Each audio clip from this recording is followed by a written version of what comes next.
T20 world cup का पहला upset, Zimbabwe ने साबिक चैंपियन ऑस्ट्रेलिया को 23 रन से शिकस्त दे दी। कैंगरूज 170 रन के ताकुब में 146 रन पर हिम्मत हार गए। जिम्बाब्वे ने पहले बैटिंग करते हुए 2 विकेट्स पर 169 रन बनाए। ब्रायन 64 रन बनाकर नुमाया रहे। ऑस्ट्रेलिया की जानिब से मैट रनशा के अलावा कोई भी खिलाड़ी जमकर ना खेल सका। रनशा ने 65 रन की इनिंग्स खेली। जिम्बाब्वे के मिस रब्बानी 4 विकेटें हासिल करने पर मैन ऑफ द मैच करार। जिम्बाब्वे की टीम ग्रुप बी में दूसरे नंबर पर आ गई।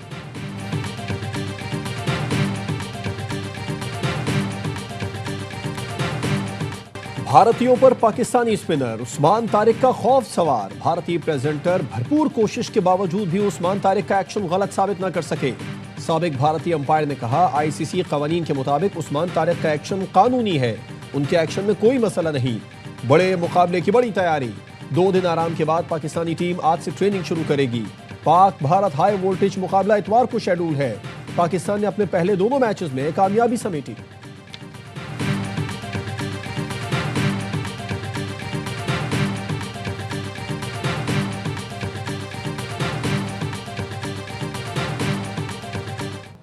बांग्लादेश के इंतखाबात में बीएनपी ने तारीखी कामयाबी हासिल कर ली। जमात इस्लामी इत्तेहाद दूसरी बड़ी सियासी कुव्वत बन गई। रॉयटर्स और अल जजीरा ने मकामी मीडिया के हवाले से बताया है, बीएनपी इत्तेहाद ने 299 में से 212 नशिस्तें हासिल कर ली। जमात इस्लामी 77 नशिस्तों पर कामयाबी हासिल कर सकी। बांग्लादेश के क़याम के बाद पहली बार जमात इस्लामी को ढाका में कामयाबी मिली। आज सरकारी नताइज का ऐलान मुतवक्के। बीएनपी के वजारत उज़्मा के उम्मीदवार तारिक रहमान कहते हैं, हुकूमत बनाने के बाद अमन आमा पहली तरजीह।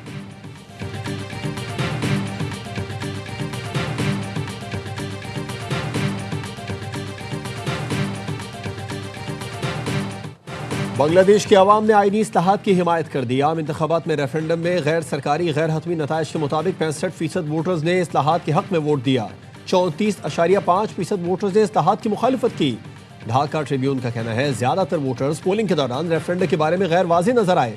रेफरेंडम से मुस्तकबिल के सियासी और आईनी ढांचे का तयन किया जाएगा। रेफरेंडम में जुलाई नेशनल चार्टर में वसी आईनी इस्लाहात की तजवीज़ मांगी गई।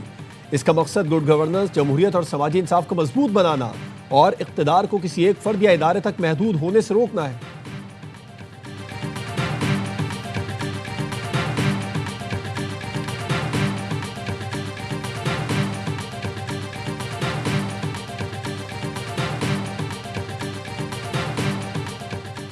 सदर जरदारी और वजीर आजम की बांग्लादेश के पार्लिमानी इंतखाबात में कामयाबी पर बीएनपी रहनुमा तारिक रहमान को मुबारकबाद। सदर आसिफ अली जरदारी का बांग्लादेश की खुद मुख्तारी के लिए पाकिस्तान की हिमायत का यादा।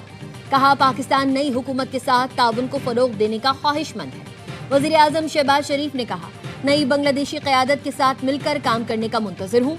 जनूबी एशिया और इससे आगे अमन, इस्तेहकाम, तरक्की के मुश्तरका अहदाफ को फरोग दिया जा सकेगा।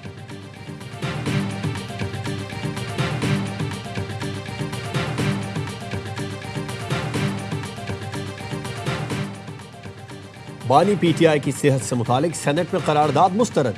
पीटीआई का एहतजाज, प्रिजाइडिंग अफसर के डाइस का घेराव कर लिया। सेनेटर शरी रहमान ने कहा, हमें किसी कैदी के इलाज पर एतराज नहीं, हर कैदी को हक है कि उसको इलाज की सहूलत दी जाए। अपोजिशन का पार्लियामेंट हाउस के बाहर एहतजाज। पुलिस ने पार्लियामेंट हाउस जाने वाले तमाम रास्ते बंद कर दिए। सिक्योरिटी के सख्त इंतजामात।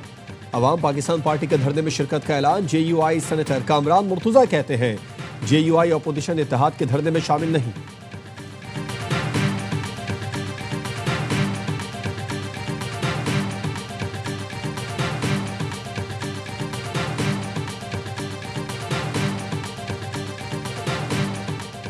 जनवरी के पहले हफ्ते में बानी पीटीआई ने आंख की तकलीफ का बताया। 4 माह से सेहत की खराबी की बात दुरुस्त नहीं। बानी पीटीआई की सेहत पर सियासत करना गलत होगा। वजीर आजम के सियासी मुशीर राना सना का सेनेट में इज़हार ख्याल। सेनेट में अपोजिशन लीडर राजा नासिर अब्बास ने कहा, बानी पीटीआई की आंख को जिन डॉक्टर्स को दिखाया वो स्पेशलिस्ट ही नहीं थे। अपोजिशन लीडर महमूद अचकजई ने कहा, बानी पीटीआई के अहले खाना का मुतालबा है जाती मुआलजीन को मुआयने के लिए भेजा जाए। मजबूर किया गया तो मुतालबात की मंजूरी तक धरने से नहीं उठेंगे।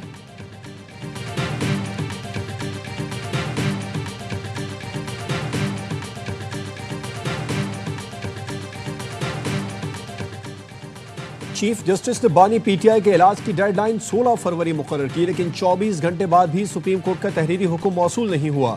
अलीमा खानम ने एक्स पर लिखा, बानी पीटीआई का ज़ाती मुआलिजीन की मौजूदगी में स्पेशलिस्ट से फौरी तिब्बी मुआयना नागुज़ीर है। सरबराह JUIFA मौलाना फजलुर रहमान कहते हैं, इंसानी हमदर्दी के तहत बानी पीटीआई को ज़ाती डॉक्टर से मुआयने की इजाज़त दी जाए। सियासी इख्तिलाफात को दुश्मनी में बदलने से मुआशरा मुतासिर होता है।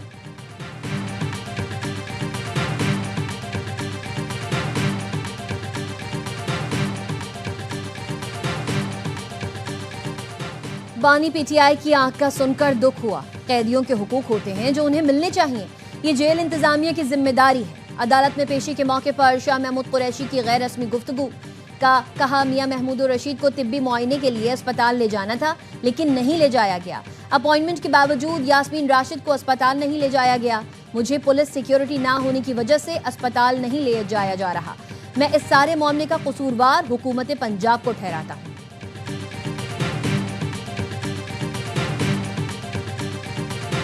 बानी पीटीआई अगर ये तसल्ली करना चाहते हैं किसी दूसरी हॉस्पिटल में जाने के लिए, ये एक दरखास्त अदालत में दे दें, वहां ले जाएंगे। और अगर मुल्क से बाहर जाना चाहते हैं तो उसके लिए भी दरखास्त दें। बानी पीटीआई को इलाज के लिए दूसरे अस्पताल या बैरून मुल्क जाना है तो दरखास्त दें, फिर बात बनेगी। वजीर आजम के कोऑर्डिनेटर इख्तियार वली खान कहते हैं, डॉक्टर की रिपोर्ट में कहीं नहीं लिखा कि 85% बिनाई चली गई।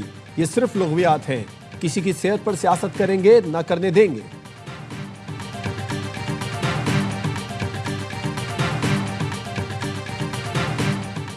वज़ीर दाखिला मोहसिन नकवी से अमरीकी डिप्टी असिस्टेंट सेक्रेटरी और नाज़िमुल उमूर की अहम मुलाकात। इंसदादे दहशतगर्दी मुश्तरका सिक्योरिटी तरजीहात को आगे बढ़ाने के पाकिस्तानी इक़दामात को सराहा गया।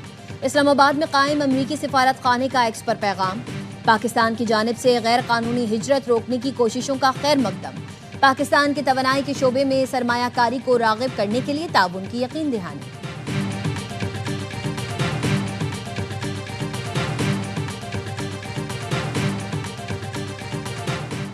UAE ने पाकिस्तान के लिए $2 अरब कर्ज के रोल ओवर में 2 माह की तौसीह कर दी। ज़राए वज़ारत ख़ज़ाना का कहना है, इससे पहले मुत्तहदा अरब अमारात ने $2 अरब 1 माह के लिए रोल ओवर किए थे। हुकूमत ने मुत्तहदा अरब अमारात को 2 साल के लिए कर्ज रोल ओवर की दरख्वास्त की थी। हुकूमत ने UAE को IMF इक़्तिसादी जायज़ा कामयाब बनाने के लिए दरख्वास्त की थी। इक़्तिसादी जायज़े के बाद हुकूमत UAE के साथ दोबारा बातचीत करेगी।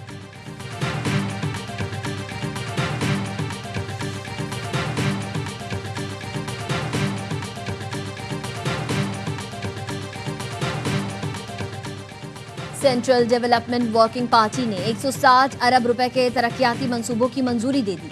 Hyderabad urban infrastructure development package की मंजूरी दी गई।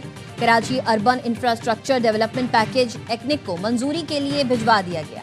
सैलाब से मुतासरा अजला में सड़कों की बहाली और राबता बेहतर बनाया जाएगा।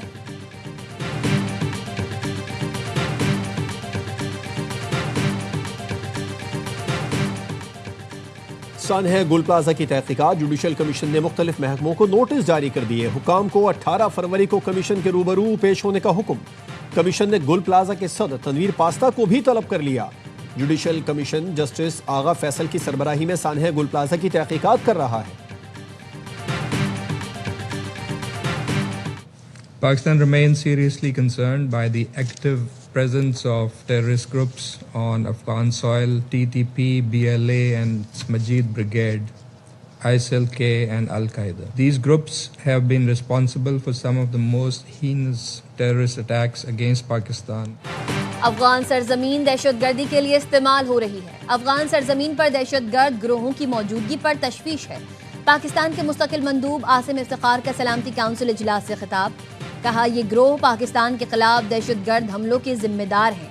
हालिया दहशतगर्दी के वाकयात में इसी बेगुनाह पाकिस्तानी जांबाग हुए। हमलों की मंसूबाबंदी के लिए अफगान सरजमीन इस्तेमाल की गई।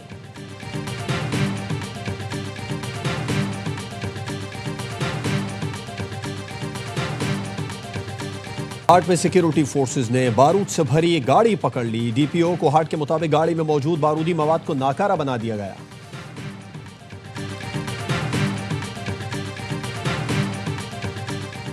मसाजिद में इबादत के औकात में कम से कम एक सिक्योरिटी गार्ड तैनात किया जाए। मस्जिद के दाखिली और खारजी रास्तों और इर्द गिर्द पार्किंग की इजाजत नहीं होगी।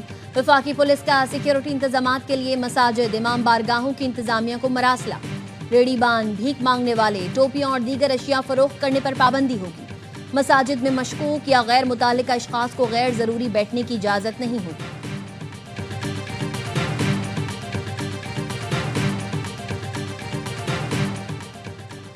ईरान को अमेरिका से डील करना होगी।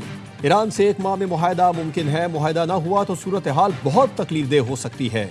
अमेरिकी सदर डोनाल्ड ट्रंप कहते हैं इसराइली वजीर आजम नेतन्याहू को करप्शन केस में मुआफ़ी मिलनी चाहिए। उन्हें मुआफ़ी ना देना शर्मनाक है। इसराइली अवाम को अपने सदर के खिलाफ आवाज़ उठानी चाहिए।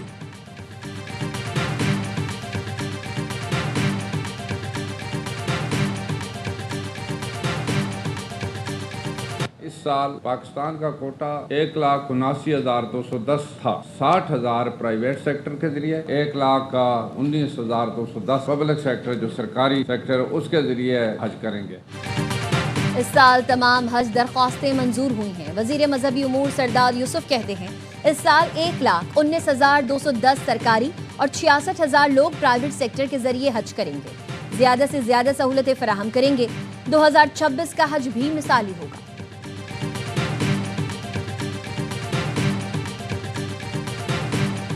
कराची मुशर्रफ कॉलोनी में दुश्मनी पर घर में फायरिंग, खातून समेत 3 अफराद कत्ल, 1 जख्मी। पुलिस का कहना है मकतूलीन की शनाख्त 60 साल आबिद अली, 50 साल मरियम और 20 साल जुहैब के नाम से हुई। ताल्लुक मानसेरा से बताया गया। मुलजिम दानिश मकतूल आबिद की बेटी अलीना को साथ ले गया।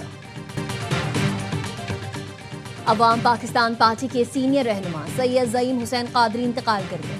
नमाज जनाजा आज बाद नमाज मगरिब लॉरेंस रोड पर अदा की जाएगी।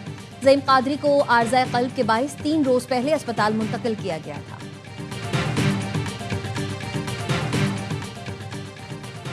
चोलिस्तान डेजर्ट जीप रैली के दौरान गाड़ी की टक्कर से ASI बशीर करम खान जाँ बहक। हादसा प्रीपेड कैटेगरी के पहले राउंड में किला जामगढ़ पर पेश आया। ट्रैक के मिड पॉइंट पर आने वाली तेज रफ्तार गाड़ी बेकाबू होकर पुलिस अफसर से टकराई। प्रीपेड कैटेगरी के पहले मरहले की रेस का ट्रैक 236 किलोमीटर पर मुहित है।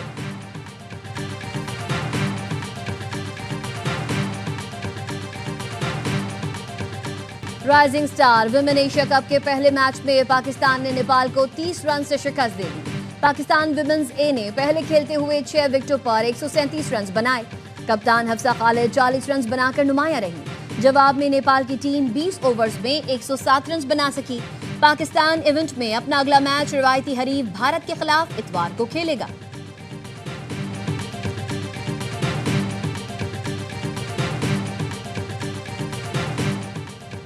हर लम्हा पुरजोश में क्रिकेट का जुनून। साबिक कप्तान शोएब मलिक की मेजबानी। बासित अली और कामरान अकमल का T20 वर्ल्ड कप के मैचेस पर तज्जिया। अदाकारा मुजना वकास आज बनेंगी मेहमान। आदि और मुस्तफा चौधरी लगाएंगे कॉमेडी का तड़का।